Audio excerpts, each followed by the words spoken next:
बिस्मिल्लाहिर्रहमानिर्रहीम। तो आज हम डिफरेंशिएशन के टॉपिक में से एक सवाल सॉल्व कर रहे हैं। सवाल बोल रहे हैं y is equal to x minus three over x plus two. The curve intersects the x axis at point B. जब एक्स एक्सिस को इंटरसेक्ट कर रहा है यानी कि वाई उधर ज़ीरो है, तो वाई ज़ीरो डाल दिया हमने। अब इसके अगेंस्ट जो एक्स की वैल्यू आएगी वो आ गई x is equal to three, यानी थ्री कॉमा ज़ीरो जो है पॉइंट वो पी के कोऑर्डिनेट्स हैं। इधर लिखा हुआ है ना एट पॉइंट पी, तो ये पी जो है वो थ्री कॉमा ज़ीरो है। अब बोल रहे the normal to the curve at P, यानी पी जो नॉर्मल है वो वाई एक्सिस को मीट करता है पॉइंट क्यू पे। फर्स्ट कर लें अगर ऐसे कर्व है, टेंजेंट ऐसे हो जाएगा और उसका नॉर्मल ऐसे होगा। तो बोल रहे कि जो पी पॉइंट है उस पर जो नॉर्मल है ना वो वाई एक्सिस को मीट करता है एट पॉइंट क्यू। तो बोल रहा है कि फाइंड दी पॉइंट क्यू। तो हमें नॉर्मल का ग्रेडियंट निकालना होगा और हमें पॉइंट चाहिए होगा एक जो कि उस नॉर्मल लाइन पर लाई कर रहा है, जो कि पॉइंट पी होगा। उसकी इक्वेशन निकालनी होगी और वाई एक्सिस में मीट कर रहा है यानी कि एक्स वहाँ ज़ीरो हो जाएगा, वाई का कोऑर्डिनेट आ जाएगा, तो वो हो जाएगा हमारा ज़ीरो कॉमा जो भी होगा वो क्यू के कोऑर्डिनेट्स होंगे। सबसे पहले d y by d x निकाल लेते हैं।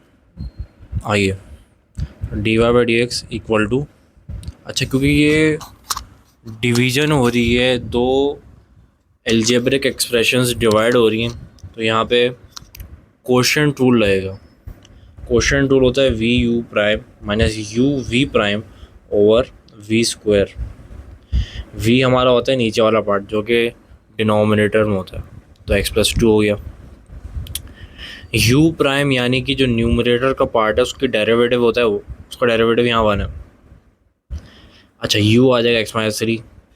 वी प्राइम यानी कि डिनोमिनेटर का डेरिवेटिव, एक्स प्लस टू का डेरिवेटिव होता है one upon x plus two का होल स्क्वायर। अच्छा, सिंप्लीफाई कर लेते हैं तो ऊपर एक्स प्लस टू बचा minus x plus two minus x plus three over x plus two का होल स्क्वायर, तो ये हो जाएगा five over x plus two का होल स्क्वायर। ये हमारा D y by d x निकल गया, यानी ग्रेडियंट फंक्शन निकल गया हमारा। अब हमें पॉइंट पी पे ग्रेडियंट निकालना है ताकि हम नॉर्मल का ग्रेडियंट निकाल लें, जो कि एस्टेब्लिश फैक्ट है कि अगर नेगेटिव रेसिप्रोकल कर दें टेंजेंट का तो नॉर्मल का ग्रेडियंट आता है। तो d y by d x point P पे निकालना है, यानी एक्स इक्वल टू थ्री पे निकालना है। Five over three plus two का होल स्क्वायर, फाइव ओवर पच्चीस होता है वन ओवर फाइव। अच्छा, अब हमें d y by d x x equal to three पे निकल गया जो कि था टेंजेंट का, ये था टेंजेंट का। हमें निकालना है नॉर्मल का, तो नॉर्मल का निकलेगा negative one upon m of tangent, negative one over five, तो हो गया नेगेटिव फाइव हो गया। ये निकल गया नॉर्मल का ग्रेडियंट। ग्रेडियंट पता है हमें, और उस नॉर्मल लाइन पे एक पॉइंट ला करता है पी, तो हमें कोऑर्डिनेट पता है और हमें स्लोप पता है, तो हम फार्मूले में डालते हैं m x minus x one equal to y minus y one में डालेंगे तो हमें y is equal to m x plus c की फॉर्म में क्वेश्चन मिल जाएगी। माइनस फाइव लिखा, एक्स माइनस थ्री लिखा और वाई माइनस ज़ीरो। ये एक्स माइनस थ्री कैसा है, ये पी का कोऑर्डिनेट डाला है मैं थ्री कॉमा ज़ीरो, क्योंकि जो नॉर्मल लाइन है उस पर पी लाई करता है। पी हमारा कर्व पे भी लाई करता है, नॉर्मल पे भी लाई करता है और टेंजेंट पे भी लाई करता है। बड़ा ही ख़ास पॉइंट है ये। तो माइनस फाइव एक्स हो गया प्लस फिफ्टीन हो गया इक्वल टू वाई हो गया। ये y is equal to m x plus c की स्टैंडर्ड फॉर्म में आ गई। ये हमारा निकल के नॉर्मल की इक्वेशन, नॉर्मल इक्वेशन।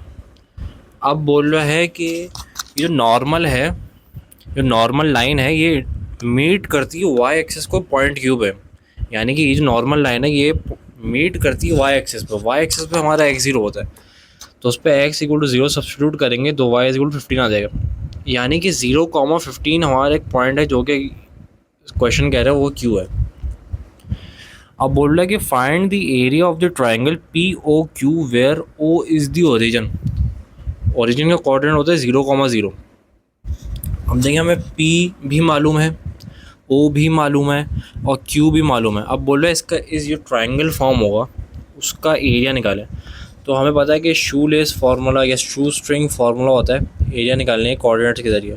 तो वो होता है area is equal to half, और हमने मॉडुलस का साइन लगा दिया और हमने कोऑर्डिनेट लिखा। सबसे पहला वाला 3 0 लिखा, फिर लिखा ओ का लिखा यानी कि ओरिजिन का 0 0 लिखा, क्यू का लिखा 0 15, और हमने वापस जो शुरू में पॉइंट लिखा था उसको हमने एंड में वापस लिख दिया, ये 3 0 आ गया।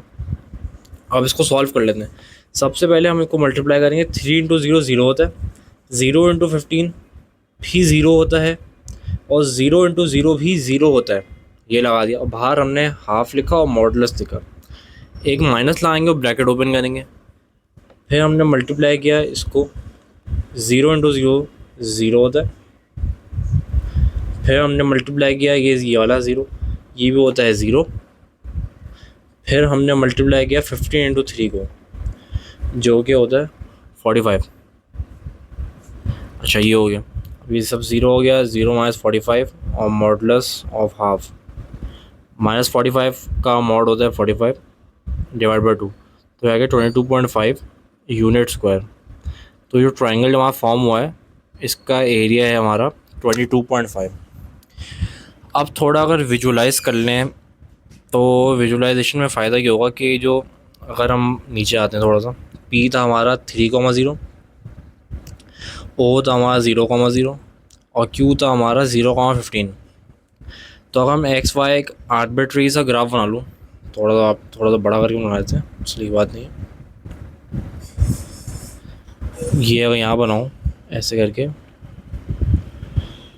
तो देखिए 0,0 तो ये हो गया ओरिजिन। 3,0 हम फर्ज कर लेते हैं यहाँ पे आ रहा है, यानी कि पी पॉइंट यहाँ आ रहा है, और था 0,15 यानी कि यहाँ पे फर्ज कर लें 15 यहाँ पे, तो ये 0,15। तो ये ट्राइंगल फॉर्म हो रहा है, ये होगा हमारा राइट एंगल ट्राइंगल, क्योंकि एक्स और वाई एक्सिस के बीच में जो एंगल होता है वो 90 डिग्रीज़ का होता है। तो इसको बहुत आराम से निकाल सकते कि इसकी बेस थी 3, इसकी हाइट थी 15, तो हाफ बेस इनटू हाइट का फार्मूला भी लग सकता था, मगर यहाँ पे हमने शू लेस या शू स्ट्रिंग फार्मूला लगा के उसकी भी एक प्रैक्टिस कर ली कि अगर हमारे ऐसे पॉइंट्स हों जिस पे राइट एंगल ट्रायंगल ना फॉर्म हो रहा हो, मज़ीद किस्म के यानी कि आइसोसेलेस या स्केलिन या फिर इक्विलेटरल ट्रायंगल बन रहे हो, तो उनको कैसे सॉल्व करते हैं उन्होंने बता दिया कोऑर्डिनेट्स के ज़रिए। तो आज की वीडियो इतनी ही थी, और मज़ीद ऐसे वीडियोस देखने के लिए हमारे चैनल को सब्सक्राइब करें। Thank you so much. Allah हाफिज़।